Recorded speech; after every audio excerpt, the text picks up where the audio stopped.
तो आज हम 10th क्लास सीबीएसई का जो सॉल्यूशन है 17 फरवरी को जो पेपर हुआ था उसका सॉल्यूशन उसका सेकंड पार्ट लेकर आए हैं। इसमें हम एमसीक्यूज़ पूरे करेंगे। तो पिछले पार्ट में हमने 10 क्वेश्चन तक कर लिए थे। आज हम 11th क्वेश्चन कर रहे हैं। देखिए 11th क्वेश्चन में क्या दिया गया।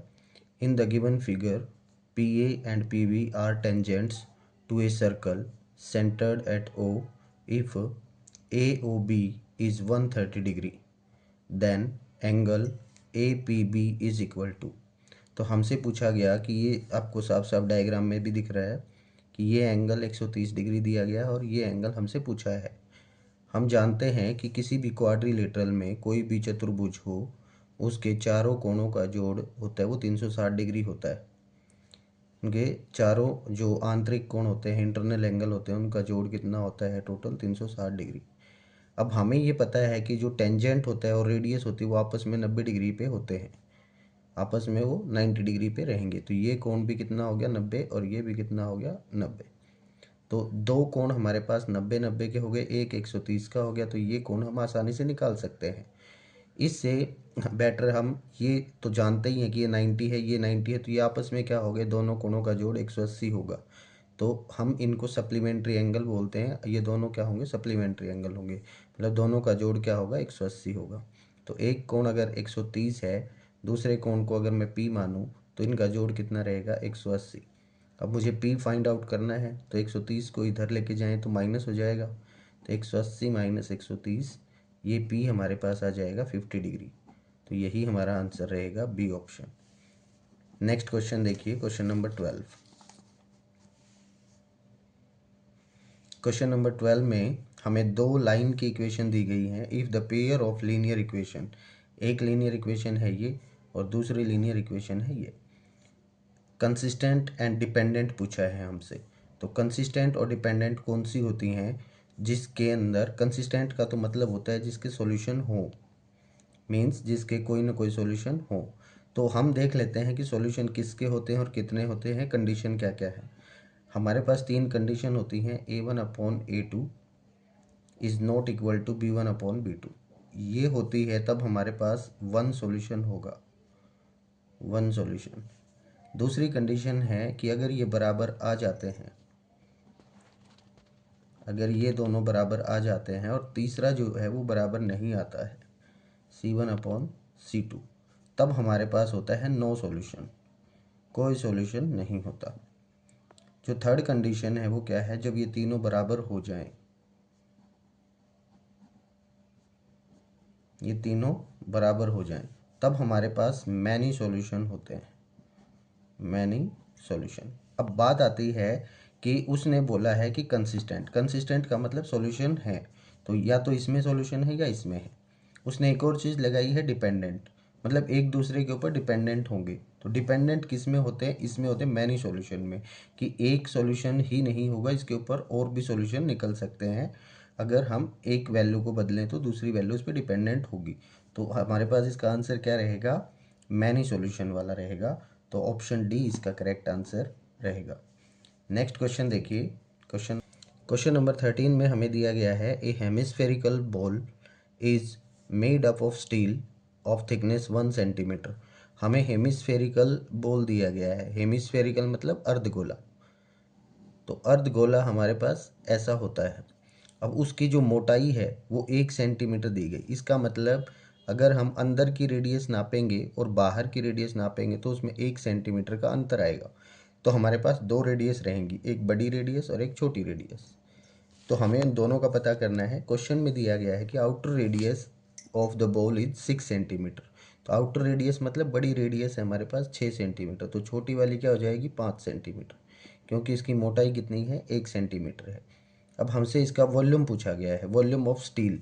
अब स्टील तो मोटाई में ही लगा हुआ है, तो हम जो अर्धगोले का वॉल्यूम होता है वो कितना होता है 2/3 पाई आर क्यूब। अब एक में आर कितना है बड़ा, बड़े में से अगर मैं 2/3 पाई आर क्यूब घटा दूँ, छोटे वाला घटा दूँ, तो बीच में जो स्टील है वही बचेगा। तो इसमें से जो कॉमन है वो हम पहले निकाल लेते हैं। 2/3 पाई बचा क्या, capital R cube minus small R cube. इसमें हम वैल्यू पुट कर देते हैं 2/3। अब हमारे सारे ऑप्शन पाई की फॉर्म में है तो हम पाई की वैल्यू नहीं रखेंगे, सिर्फ ये निकालेंगे कि ये कितना आएगा। देखो कैपिटल आर है 6, उसका क्यूब करेंगे तो 216 बनेगा, माइनस स्मॉल आर है 5, तो इसका क्यूब करेंगे तो 125 बनेगा। तो अगर हम इन दोनों को घटाएं तो अपने पास कितना बनता है, हमारे पास बनेगा, इसमें घटाएंगे तो 1 और फिर हमारे पास बचेगा 91 बचता है। अब और इसके साथ में हमारे पास क्या है 2/3 और पाई। अब अगर मैं 91 का 2 से मल्टीप्लाई करूँ तो 182/3 पाई बनेगा। तो ये ऑप्शन हमारे पास कौन सा है, बी ऑप्शन रहेगा। तो बी ऑप्शन इसका करेक्ट रहेगा। नेक्स्ट क्वेश्चन देखिए, क्वेश्चन नंबर 14 में हमें दिया गया which of the following sequence is not an AP. हमें ये बताना है कि इनमें से एपी क्या नहीं है। तो होने का पता कर लेते हैं, नहीं होने का अपने आप पता चल जाएगा। देखो एपी कौन सी होती है, अगर कोई 3 टर्म एपी में है, ये 3 चीज़ें एपी में होती तो क्या होता, इन दोनों का डिफरेंस सेम रहता, इन दोनों का डिफरेंस सेम रहता। या फिर हम एक और कंडीशन में अप्लाई कर देते हैं कि 2b is equal to a plus C, मतलब फर्स्ट और थर्ड का सम जो होता है वो मिडल टर्म का डबल के इक्वल होगा ही होगा। तो वो किस में कहलाएंगे, एपी में कहलाएंगे। चेक कर लेते हैं हम। अगर मैं इसका डबल करूं 5/2 का, 2 से गुणा कर दिया और इन दोनों को जोड़ूं 2 और 3, तो कंडीशन सेटिस्फाई हो जाती है अपनी। तो इसका मतलब ये तो एपी बन जाएगा। दूसरी चीज़ इसमें देखते हैं, एक बार जब सभी टर्म के साथ सेम साइन और सेम अंक छोड़ के डेसिमल लगा हो तो उनको आप भूल सकते हैं। यहाँ पे अपने पास टर्म को आप कैसे काउंट करें, ऐसे। तो इनसे भी आप आइडिया लगा सकते हैं कि ये एपी है कि नहीं। देखो इन दोनों का जोड़ करें तो 52 और 12 कितना बना 64, और मिडल टर्म का डबल करेंगे तब भी कितना बनेगा 64, तो ये भी एपी होगी। अब इसके अंदर आ जाते हैं, ये अपना एनसीईआरटी में क्वेश्चन भी है। √2, √8 को हम कैसे लिख सकते हैं 2√2, और √18 को हम क्या लिख सकते हैं 3√2। कैसे लिख सकते हैं वो देखिए। √8 क्या होता है 4 × 2। अब 4 का तो रूट हमें पता है 2 होगा, और इस 2 का बचेगा नहीं, तो हम क्या करते हैं, फैक्टर नहीं बने तो इसके अंदर ही लिख देते हैं। वैसे ही √18 जो होगा वो क्या होगा 9 × 2। अब 9 का रूट तो हम जानते हैं 3 होता है, 2 का नहीं है तो हम इसको लिख देंगे। तो इस प्रकार से हैं। तो देखिए इसका अगर मैं डबल करूं तो क्या होगा 4√2, और इन दोनों को मैं ऐड करूं तो 1√2 और 3√2, ये भी क्या बनेगा 4√2। तो दोनों बराबर हैं, ये भी एपी हो गई, तीनों ही एपी हो गई हैं पहली। तो ये जो लास्ट बची एपी नहीं होगी, फिर भी मैं आपको चेक करके बताता हूँ। देखो 1 का स्क्वायर 1 होगा, 3 का स्क्वायर 9 होगा, और 5 का स्क्वायर 25 होगा। अगर मैं पहली और तीसरी को जोड़ता हूँ तो 26 बना, और इसका डबल करता हूँ तो 18 बना। ये दोनों बराबर नहीं है, तो इसका मतलब ये एपी नहीं होगी। अगला क्वेश्चन देखते हैं, क्वेश्चन नंबर 15 में the area of semi circle of diameter D. अब सेमी सर्कल का एरिया क्या होता है, पहले सर्कल का देख लेते हैं। सर्कल का एरिया जो होता है वो कितना होता है, एरिया होता है πr²। अब सेमी सर्कल का होगा तो वो हाफ हो जाएगा, आधा हो जाएगा इसका, तो हमने हाफ कर दिया, मतलब सेमी सर्कल का एरिया ये बनेगा। बट उसने डायमीटर हमें क्या बताया, डी बताया। डायमीटर इसमें रखना नहीं, हमें रेडियस रखनी है, तो रेडियस जो होती है वो डायमीटर का हाफ होती है, तो d/2 रखेंगे। जहाँ पे r है वहाँ पे d/2 रख देते हैं। तो देखो π/2 तो ठीक है, r की जगह हमें क्या रखना है d/2, तो d/2 का स्क्वायर, तो क्या बना πd²/8। अब 2 का स्क्वायर 4, 4 2 जा 8, तो ये हमारे पास इसका आंसर रहेगा πd²/8। तो सी ऑप्शन इसका करेक्ट आंसर है। क्वेश्चन नंबर 16 पे आते हैं। क्वेश्चन नंबर 16 में हमें दिया गया है in the given figure ABC, जो ट्रायंगल है हमारे पास ABC is shown in which DE parallel to BC। DE और BC आपस में पैरेलल बताई गई हैं। AD बराबर 5 सेंटीमीटर, तो ये 5 सेंटीमीटर दी गई है। DB हमें 2.5 सेंटीमीटर दी गई है, और DE 8 सेंटीमीटर दी गई है। तो हमें लेंथ बतानी है BC। तो BC कैसे बताएंगे, आप जानते हैं कि जब ये पैरेलल है तो इनके रेशो जो होते हैं, छोटे वाली जो छोटी ट्रायंगल है और बड़ी वाली ट्रायंगल है, ये दोनों क्या होंगी, सिमिलर ट्रायंगल होंगी। ADE सिमिलर होगी ए बी सी के। किस किस रूल से होगी? आप इसको कोरस्पॉन्डिंग एंगल मेथड से भी कर सकते हैं, एंगल मेथड से भी इनको सिमिलर कर सकते हैं। तो ये दोनों ट्रायंगल क्या होंगी? सिमिलर होंगी। अब हम देख लेते हैं रेशो किस किस का बराबर आना चाहिए। देखिए ए डी हम इस ट्रायंगल का उठा लेते हैं, तो इसका रेशो ए बी के साथ, पहली साइड ए डी, पहली साइड ए बी। अब हमें जो साइड चाहिए उन्हीं का यूज करते हैं। बराबर होगा डी ई और इसमें बराबर होगा बटे में बी सी, तो ये बराबर आएगा। अब हम पुट करके देख लेते हैं कौन सी वैल्यू क्या है। ए डी कितना है? 5। ए बी कितना है? ए बी देखो पूरी साइड है 5 और 2.5, इन दोनों को जोड़े तो 7.5 बनता है, ये हुआ। डी ई अपने को दे रखा है, डी ई 8 सेंटीमीटर और बी सी हमें फाइंड आउट करना है, यही बना। अब अगर मैं इस पॉइंट को हटाऊं तो ये बनता है 50/75। 25 से अगर ये भाग करेंगे तो 2/3 बनता है। तो चलो इसको आगे कैलकुलेशन करते हैं। 2/3 is equal to 8/BC। Cross multiplication करें तो 2 into B C is equal to 8 into 3। अब 2 से अगर हम डिवाइड करेंगे बोथ साइड तो हमें क्या मिलेगा? 4 इंटू 3 मिलेगा।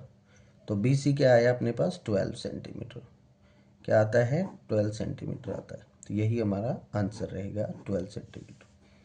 नेक्स्ट क्वेश्चन देखिए, क्वेश्चन नंबर 17 में the mean and the median of the frequency distribution. एक तो हमें मीन बताया गया है 43 दिया गया है मीन, और मीडियन दिया गया है हमें 43.4। हमको मोड बताना है डेटा का क्या रहेगा। तो देखिए इनमें एक रिलेशनशिप होता है जिसको हम एम्पिरिकल रिलेशन कहते हैं। वो रिलेशन क्या है? Mode is equal to 3 median minus 2 mean. ये रिलेशन होता है इन तीनों के बीच में। हमको मोड बताना है तो इनकी वैल्यू इसकी जगह पे हम पुट कर देते हैं। 3 इंटू मीडियन, मीडियन कितना है? 43.4 और माइनस में 2 इंटू मीन कितना है? 43। अगर हम इसकी 3 से मल्टीप्लाई करें तो 3 4 जा 12, 3 3 जा 9 और 1 10, और 3 4 जा 12 और 1 13, तो 130.2 आता है। और माइनस करें तो अपने पास बचता है 86। अगर मैं इसमें 86 माइनस करूं तो मेरे पास कितना बनता है? 44.2, और यही हमारा करेक्ट आंसर रहेगा। तो इनकी अगर हमें रिलेशन याद है तो हम इस क्वेश्चन को बहुत ही आसानी से कर सकते हैं।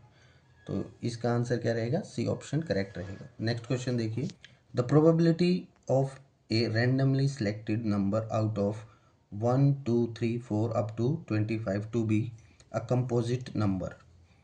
तो देखिए हमें प्रोबेबिलिटी बतानी है। प्रोबेबिलिटी होता क्या है? प्रोबेबिलिटी अगर हम किसी भी इवेंट की निकालते हैं, तो अगर हम ए इवेंट की निकाल रहे हैं तो हम क्या कहेंगे? नंबर ऑफ ए, कि उस ए इवेंट के फेवरेबल केसेस क्या हैं, और अपॉन में number of sample, total sample कितने हैं। अब हमारे पास टोटल सैंपल कितने हैं? 25 है। टोटल सैंपल कितने हैं? 25। तो एस नंबर ऑफ एस कितने हैं? 25। हमारे पास 25 नंबर पड़े हैं, उनमें से हमें फेवरेबल कौन सा लेना है? Composite number. तो कंपोजिट इसके अंदर से छांट लेते हैं। तो अगर हम प्राइम हटा दें और नॉन कंपोजिट हटा दें तो वो अपने पास मिल जाएंगे। चलो देखते हैं कितने होते हैं। इसके अंदर कंपोजिट नंबर शुरू में क्या आएगा? 4, क्योंकि एक ना तो प्राइम होता है ना कंपोजिट। 2 क्या आता है? प्राइम। 3 क्या आता है? प्राइम। पहला कंपोजिट नंबर कहाँ से शुरू होगा? 4 से। 4 के बाद क्या आएगा? 6, 6 के बाद 8, 8 के बाद 9, फिर 10, और फिर 12, फिर 14, 14 के बाद 15, 16, और फिर आता है अपने पास 18 और 20, 22, और फिर आता है 24 एंड 25। अगर हम इनको काउंट करें तो ये कितने आ जाएंगे? 15 आ जाएंगे। तो नंबर ऑफ ए माने ए को अगर मैं बोलूँ कंपोजिट नंबर तो कितने हैं? 15। 1 2 3 4 5 6 7 8 9 10 11 12 13 14। तो कोई मिस हो गया शायद। 4 6 8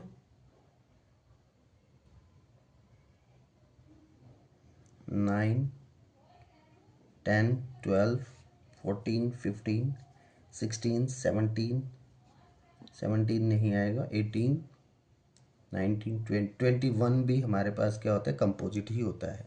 तो अपने पास कितने होंगे, 15 होंगे। तो 21 हमारे पास क्या होता है, कंपोजिट ही होता है।